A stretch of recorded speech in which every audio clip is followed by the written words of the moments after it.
Hello, welcome back to JM Football. These are your Week 18 NFL Power Rankings, brought to you by DraftKings. Whoa, actually, for real, not me joking. Actually brought to you by DraftKings. Thank you to DraftKings. Check out the DraftKings Sportsbook. We'll talk about them later. Dalton Feely. The NFL season is winding down. We're getting close to the playoffs. Really excited. We're going to run through these power rankings, maybe talk about some of these lower tier teams as we approach Black Monday in the NFL. Yeah, definitely next week too, because there's going to be some announcements. And some teams already is like, screw it, we're just going to fire our coaches already. Yeah, so we'll talk about those teams maybe next week, but big playoff pod, big playoff show we got for you today. Caleb-Williams-Ville, one team. They did it. And they can't even get Caleb Williams. Nope.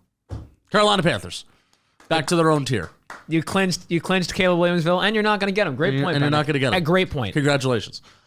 The thank you next tier. Shout out Ariana Grande. 31, we have the Commanders. 30, we have the Patriots. 29, the Chargers, who are somehow favored. It's somehow favorites on the DraftKings Sportsbook against the Kansas City Chiefs this weekend. Kansas City, I think they're sitting their starters, but still, that doesn't make sense to me. The Jets are at 28. Chargers upset. Wow. Wow. Even though they're favorites, technically not an upset. Matter. Who cares? Doesn't matter. Who cares? Sorry. At least the most inconsequential game this weekend, that's the line that I have the biggest problem with. Like a game that just does not no matter. one cares about. Does not matter. Unless you're a Chief fan. I was going to say Charger fan. Well, you're a Charger fan. I'm sure you don't want to win. Are there Charger fans though? Sorry, that was toxic. That lady, that gets very. She wants to win though. She doesn't give an F about the draft picks. Fuck draft picks. She doesn't give. She pulls an a F. less need. Fuck 'em. The Jets, who are underdogs against the New England Patriots. I guess we should have the Jets lower than the Patriots. The Giants at 27 fought against the future NFC champion Los Angeles Rams. 26 Cardinals beat last year's NFC champions Philadelphia Eagles. And 25 we have the Tennessee Titans. Let's move to the next year. Like I said, we're going to maybe talk about some of these teams if they make moves next week. Won't make the playoffs, but not shitty. They're not shitty, so that's good, right? This is a tier that I want to be in. No, it's not. Oh, wait, do you mean the Giants? No, I want the pick. 24 Vikings, 23 Raiders, 22 Broncos, 21 Bears, and 20 Bengals. Shout out those Bears. Bears. I'm a big can I tell you something? No. I haven't even said this on Talking Giants yet. I am a huge Justin Fields fan week 18. Because I want them to stick with Justin Fields and trade the number one pick. It could be an option. I just think it's going to be a weird spot. If you have the number one overall pick and you have the slightest insecurity about Justin Fields not being the guy, you got to take a quarterback there. But then the counter argument is at number one, how many number one overall picks at quarterback have really turned around a franchise over the last decade? Like you would say Luck, you would say Newton. They're in an uncomfortable spot because they would need to pay him soon. But I also want Chicago fans to start bullying the front office. Start bullying Ryan Poles into keeping Justin Fields. If you look at Ryan Poles, he's not a guy that's going to get bullied. Like if we did like a draft of the 32 general managers, he's a former O-lineman. He is not going to get bullied by anybody. Bully. He's going to say, fuck what you think. We're doing it the Bear way, and we're going to do whatever we want. Screw what you think. I'm going to give a second-round pick for Chase Claypool, and you will like it. But then he'll be like, screw you guys. I'm giving a second-round pick for Montez Sweat, and that time it'll work out. Second time's a charm. That's what they say. That's Playoffs, why not? Now, these are the teams that each of these teams we're going to go through their playoff scenarios and how they could clinch, because none of these teams have clinched yet that are in this tier. So the Seahawks are at 19. Very simple for the Seahawks. It's win and the Packers lose. That's basically their easiest way.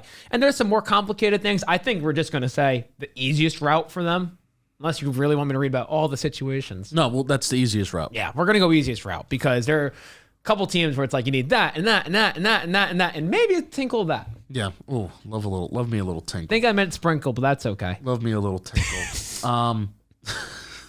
I do that. Sorry. The Falcons are at 18. The Atlanta Falcons. See, they're interesting because 7-9, they had their chance to be tied with the Saints and the Bucks. All could have been 8-8. But no, so it's very simple for the Falcons too. They win, Bucks lose. By golly, they win the NFC South. Saints at 17. Saints at 17. Now, they need the Bucks to lose. Yeah. The Bucks lost to the Saints last week, but they got bailed out. Saints need to win, and the Bucks need to lose.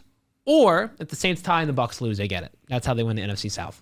Bucks are at 16. I was very disappointed.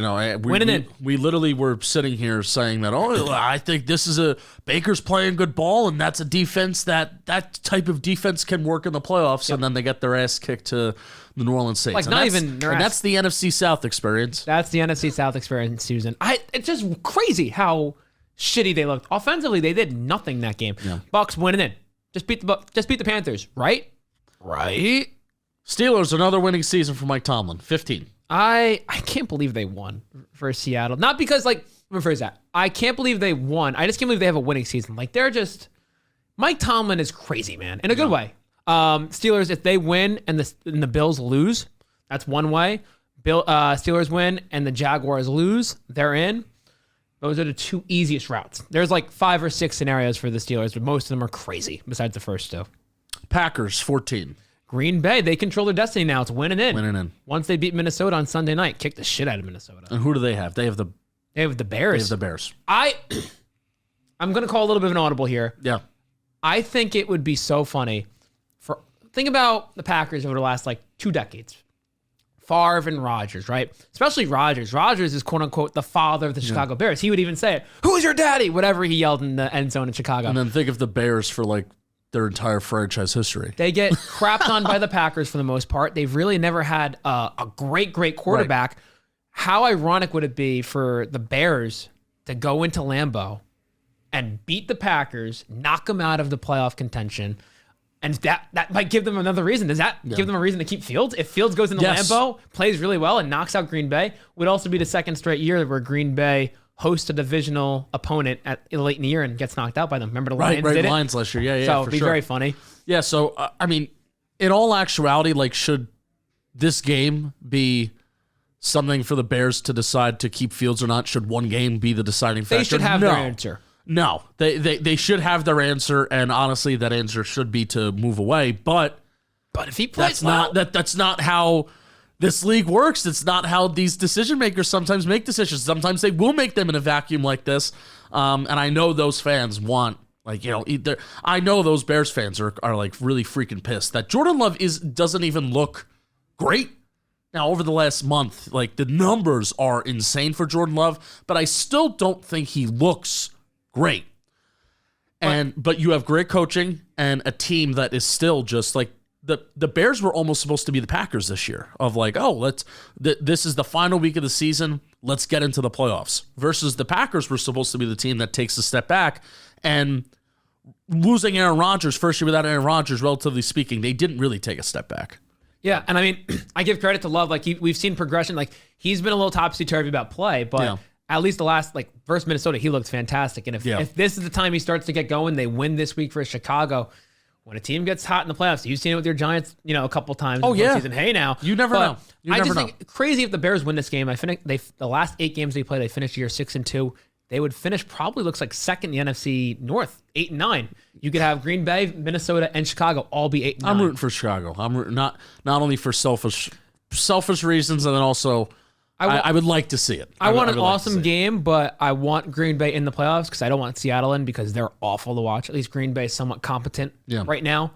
But I want a good game. That's all right, next tier we have someone will win the AFC South plus possibly get a wild card depending on how things shake out. So we have the Colts at 13, the Texans at 12, and the Jaguars at 11. All three. It's so crazy how we have the 3 teams that are relevant in the AFC South all stacked up to each other, and the 3 teams that are relevant in the NFC South all stacked up next to each other in these power rankings. So Colts, Texans, this weekend, Dalton. This is your division. Your Indianapolis Colts have a chance to clinch a playoff spot this weekend. How are you feeling? What are you feeling? Tell me about it.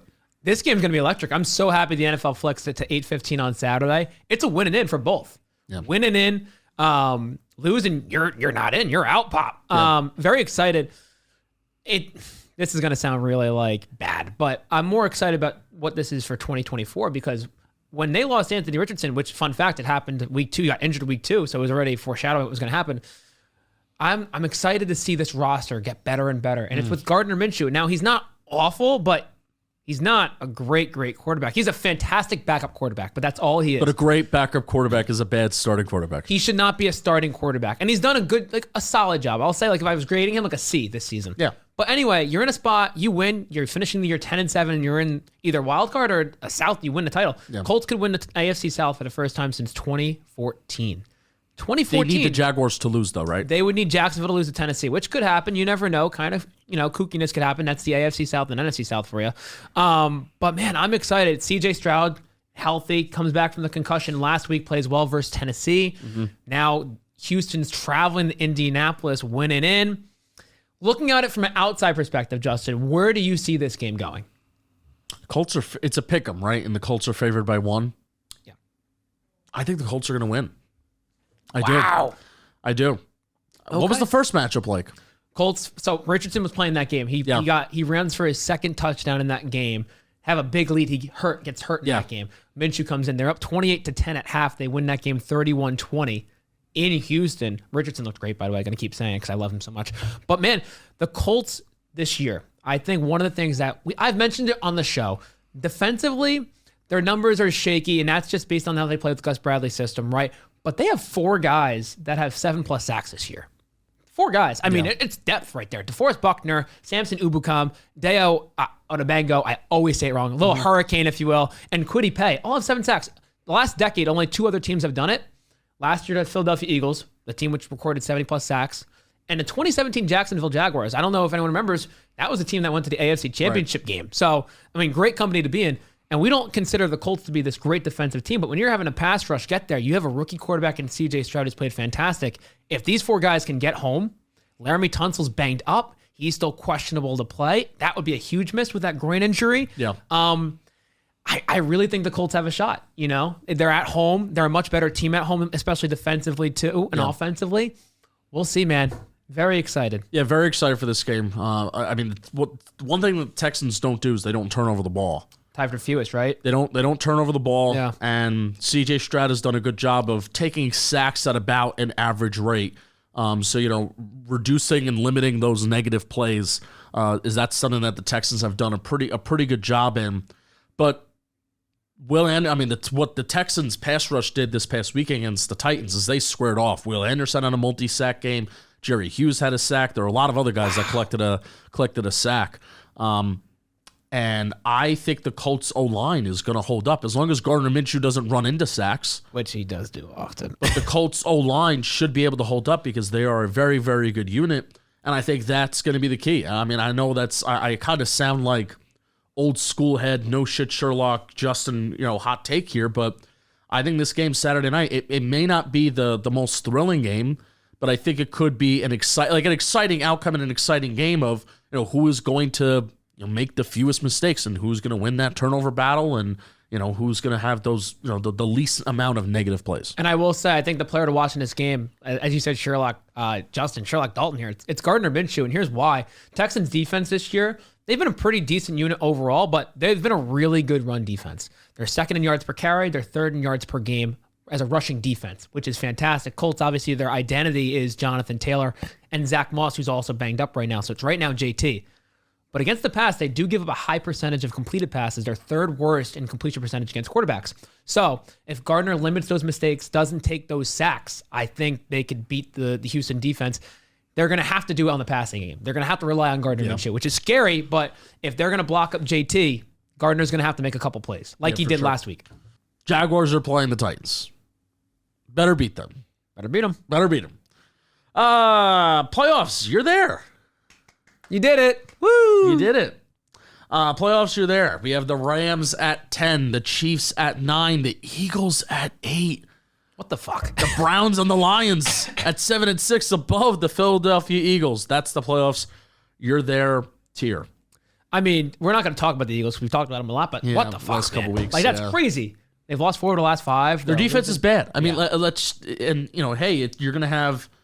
They may rest their starters against the Giants, which is crazy because they could still win the NFC East with a Cowboys loss.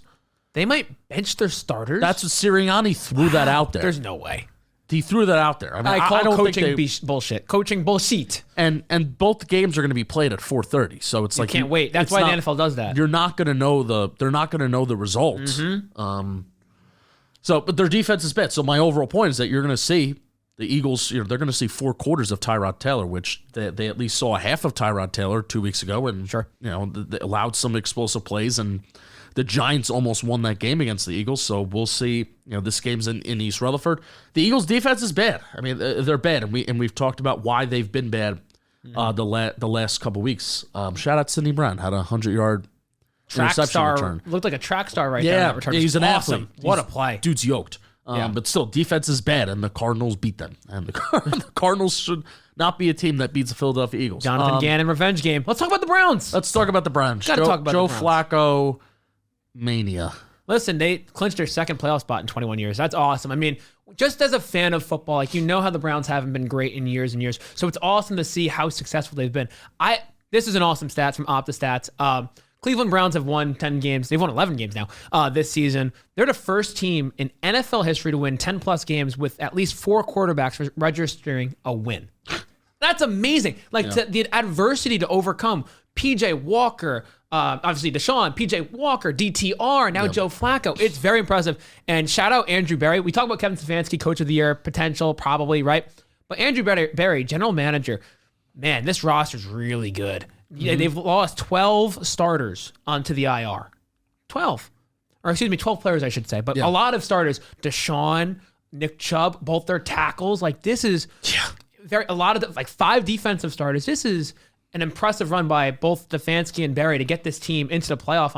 And if it wasn't for the Ravens being the number 1 team in the AFC, they could have won the division. They've been that good. It's very impressive. Joe Flacco wins another one. Flacco's the first quarterback in 34 games to throw for 300 yards over the Jets. Just revenge game. You know what they say about a revenge game, right, Justin? I love me a revenge game. I love me a good revenge game. No, but the Browns, man, it's fun. And David and Joe, the one thing that I can't wrap my head around, fantasy football people for the last couple years, we're buying David Njoku. We're buying David Njoku. Then what does he do every year?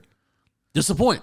Sure. And it's like, he's an athlete, he's fast, and he's going to get targets. What other player in Cleveland is going to get targets, and they don't have any other tight ends, and they're going to want to throw the ball more with Deshaun, and didn't see it. Haven't seen it. It's been the same talking point even before Deshaun Watson of David Njoku. And now with Joe Flacco, David Njoku is one of the best weapons in the NFL right now. Yeah. It's crazy. It's and awesome. You're seeing the athleticism. You're seeing the yards after the catch. And it's super awesome. And that's the connection. Cooper had the insane game a couple weeks ago, and I hope he continues to get healthy. Elijah Moore can be good. Got banged up Thursday night, too. All these guys got to stop getting banged up for the Browns to have a shot. But David Njoku, Amari Cooper, Joe Flacco. 2023. It's amazing. 2024. I want to say the turnaround from David Njoku, former first-round pick. I believe Rose brought this up. It's a great point. Njoku, former first-round pick, looked like he wanted out of Cleveland. Demands a trade. Doesn't get that trade. They go win another playoff spot this year. He's taking shots after the game with fans. He's signing autographs. It's the happiest it seems he's been. I find it to be very funny, too. What a turnaround for David Njoku. There's stories that come out that he broke whatever. He tripped over something in his house and he broke a toe or... I'm serious. These are real stories. These are real stories that he gets hurt in his own home doing something, and then he'll go out and have an insane game. He's got 4 career games, if you will, and 3 of the 4 highest receiving yard games he's had in his career have come in 3 of the last 4 weeks. Yeah. Week 17, 15, and 14. 134, 141, 104, 91. I can't speak today. I am sorry. Oh my gosh. So it looks like the Browns are going to play the winner of the AFC South in the playoffs. They're locked in the 5 seed. So then you would think the 5 seed plays the 4 seed. Right, they would. So then whoever wins that AFC South is going to be the 4 seed. Mm-hmm. The Browns... They've beaten all 3 of those teams. Are going to be favorites. And they've beaten all 3 of those teams. Yeah. They're going to win. They kicked Jacksonville's butt, though, to score as represented. They beat Houston recently. Yeah. And they beat... The Colts, that was a crazy game. Indy 39-38 on the controversy, which I'm not going to bring up, but another referee controversy. Oh, geez. Not going to bring up. Odds are Browns play the Jaguars, and I'm picking the Browns to win. Okay. To be determined. Depends on who Sorry. they play. But speaking of referee controversy. Lions. At 6. Say it. Oh, well, first of all, I need to apologize. Say it.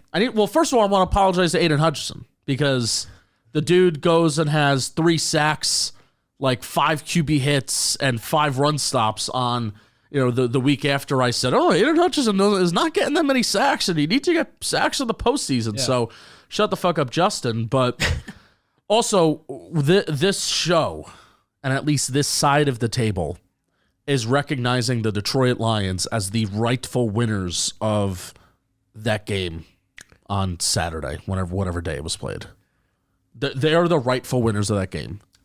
So, I'm going to give 30 seconds. You could time me. 30 seconds, right? I have it right here. Go. Detroit got hosed. I don't disagree with that. Like, Brad Allen makes the mistake. Obviously, it was pretty darn clear that Dan Skipper was not the one reporting it was Taylor Decker. Totally get it. They get hosed. But that said, it's the referee's fault. But the Cowboys, they're defending the other side of the formation because they believe Taylor Decker is Dan Skipper is the one eligible. So they get screwed up, right? The illegal formation happens because of that. That said, now 7 yards to go, right? 7 yards to go. Kick the extra point. Why are we going for 2 again? Crazy. I feel bad for the Lions, but I also feel bad for the Cowboys. The refs screwed up, but who knows if they actually would have won the game still.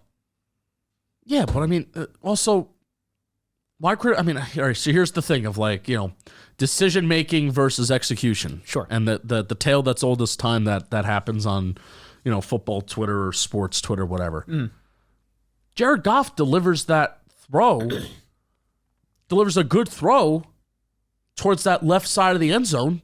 Tight end falls in. Lions win the game. And people criticize Dan Campbell going for, why are you going for it after they went back to the 7-yard line?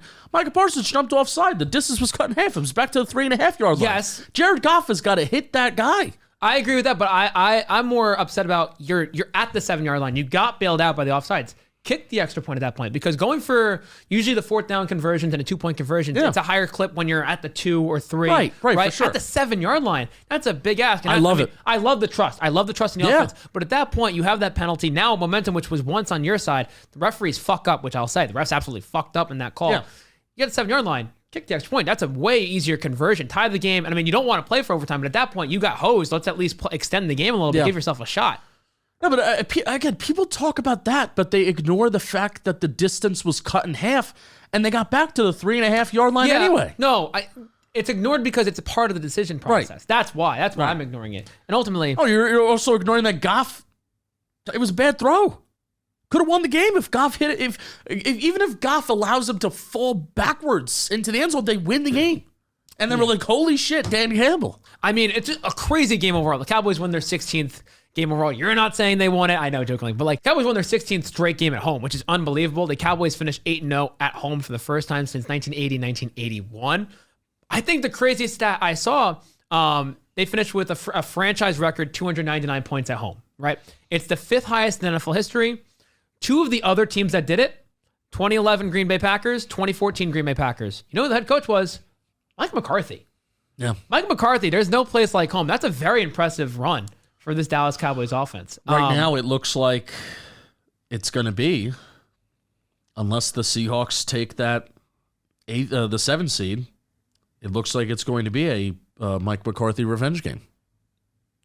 So we could have a Mike McCarthy revenge game, a Matthew Stafford revenge game. Mm-hmm. Wow. Electric. So much revenge. I love it. Oh. When it's not Jake Browning revenge, I love it. Oh, so much revenge. Let's go to Lombardi Land. The Cowboys are at 5. The Dolphins are at 4. The Bills are at 3. The Bills are at 3. The 49ers are at 2, and the Ravens are at 1. That's not a joke. We legitimately believe the Bills are the 3rd best team in the NFL right now. And it's crazy. They're missing Tre'Davious White and Matt Milano on the defense, but yet they're still winning these games defensively.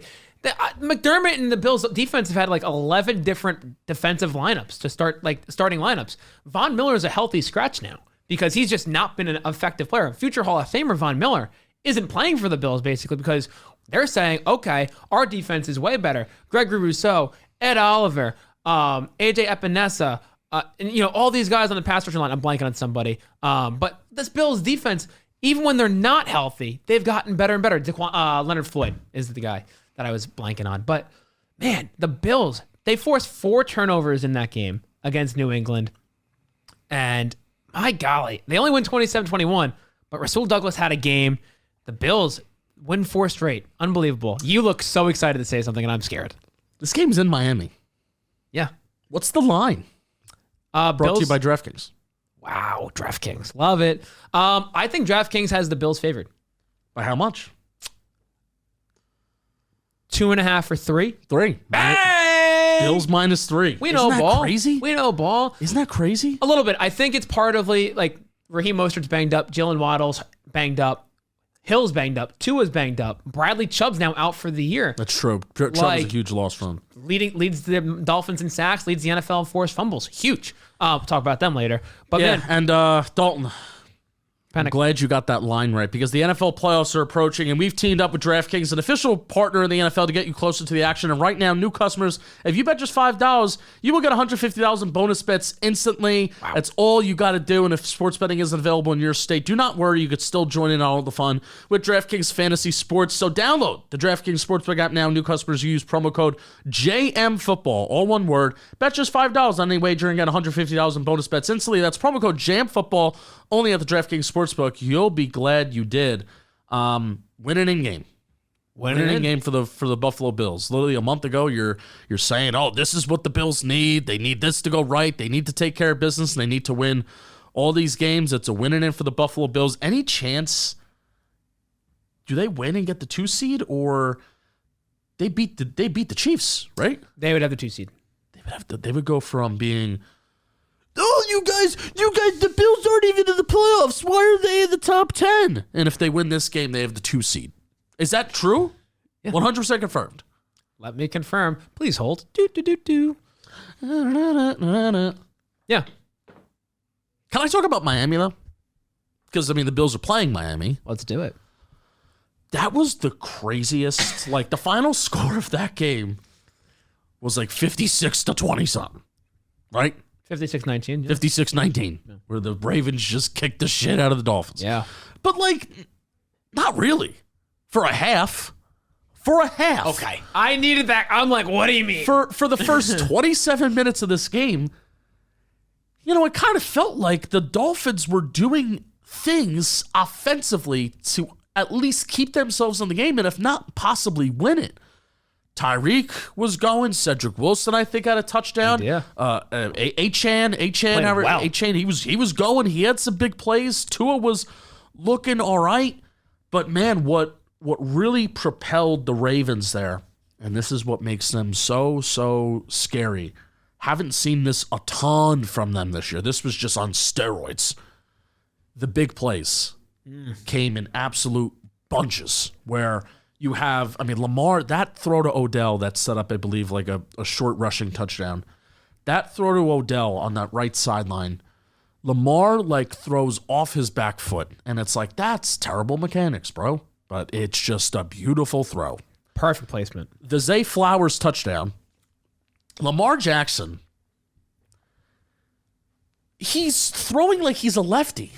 He's as a righty, and then he switches he's about to, he's a left, he's Michael Penix, he's Tua. Was he doing his Tua impression? Yeah. I guess. And I guess what that does, I don't know if this was the plan. I don't know if this was on purpose, but you see the safeties and linebackers bite that way. Yeah. To go the opposite way. He turns back to throwing as a righty, and then Zay Flowers is wide open on the right part of the sideline, and that's a 75-yard touchdown. And then you have an insane Roquan Smith one-handed interception. Yeah. That Tua threw. Right before the 2-minute warning. Which I honestly think it's Tua, you can't throw that ball. But Roquan Smith read that the whole way, and you're not expecting a linebacker to make that play. Great play. And that's why Roquan Smith is an all-pro player. And then you have Isaiah Likely. Yeah. One-handed catch. Big explosive play. Fourth down play. Yeah, 4th and 7. Yeah. An amazing play. Likely, and I think I said it here last week. Isaiah Likely is getting into his own. It's he's the key. Really, it's the key. For Mark Andrews being down, And I will say, Bateman stepped up. Odell obviously had that huge catch. Zay Flowers is still doing what he's doing. So the receivers are, they stepped up. And that's what you asked for weeks ago. But even Isaiah Likely, if he's also stepping up too, it's so key because he's an athlete. He's a receiving weapon, and they're obviously down Mark Andrews for the season. So that game by the Dolphins and the Ravens, like for 27 minutes, it felt like Dolphins were doing things to stay in the game, and their offense was productive. Tua was really throwing some nice balls. But it was the bad decisions, the interceptions, and then the explosive plays just back to back to back on those consecutive drives. I think the Ravens wound up scoring 28 points in the first half, and then that was it. You know what? And for me, the game, I don't want to say it was over, but you felt a shift when Roquan makes that play. Yeah. I was shocked Miami in that situation. Hurry, hurry, hurry. I thought they were going to try and make them jump off sides because they were trying to make it seem like we're going to call a play. And then they actually called a play. Yeah. And sometimes that works, but really bites them in the ass there. And then Isaiah Likely, once he scores that touchdown, a fantastic play. I mean, crazy. You have a linebacker and a tight end making one-handed grabs in a big game to clinch the AFC title, AFC regular season title, being the 1 seed. Fantastic. Lamar Jackson, he's the first quarterback to rush for 800 yards 3 different times in their career in different seasons. Crazy. Not Cam Newton, not Michael Vick, not Randall Cunningham. Lamar Jackson. That's why he's built different. Probably going to win the MVP. Yeah. He might not have the best passing numbers accumulatively this season, but you take account into his rushing too. If Josh Allen has 15 rushing touchdowns this year, and Gus Edwards has 12. If we take half of those, if they in short yardage situations, if Lamar had some of those touchdowns, I think people are easily saying, yeah. Lamar's the MVP. Lamar's the MVP. He's just been so efficient. 5 touchdowns, perfect pass rating versus the Dolphins. Man, I think it's his. Yeah, and Ben Solak of The Ringer brings up a really good point where it's there's not really statistical measures, and I think Lamar Jackson is the quarterback that really fits this the best. There's not really stats that really can properly measure how valuable Lamar Jackson is because I think he is one of the more unique quarterbacks in NFL history. I went on my little rant last week as to how much I love him and I love his skill set. But we also, his skill set I feel like has evolved over the years too, where it's evolved more as a passer. Yeah. And you don't want to be running as much because you want to stay healthy and especially on the design stuff. I feel like a lot of quarterbacks get hurt on the design stuff. You don't really get hurt on scrambles because scrambles you have a lot of wide open space, and how many scrambles result in guys sliding or going out of bounds. So Lamar's skill set and how teams have to prepare for Lamar Jackson. How teams prepare for Lamar Jackson, I think, is different than any other quarterback in the NFL. And I think it's tough by EPA and all this stuff. I don't know if that properly measures just how valuable Lamar is to the Baltimore Ravens offense. So I'm very okay with, especially seeing how the Ravens have kicked the shit out of 8 teams that are above 500 this year. I think it's 8 wins now of teams over 500 by more than 14 points. No. I'm cool with MVP. They didn't beat one team that's above 500. Oh, wow. Just saying. Thank you, Matt Gay. All right, so that is it. That is your Week 18 NFL Power Rankings. Playoffs are coming up, baby. Playoffs are coming up. It'll be our final regular season Power Rankings next week. But I think we're still going to keep this going through the playoffs. Why not? Hey, we may even change some tiers based on, I don't know if we'll do this, but maybe coaching stuff. If we like a coach hire or whatever, Harbaugh come back to the NFL. We'll see. Yeah, it's coming. Ooh. Little nugget at the end of the show. All right. We'll see you next week. Like, comment, subscribe. Let us know what you would do. Let us know what teams you would have where. Peace. We'll see you next week.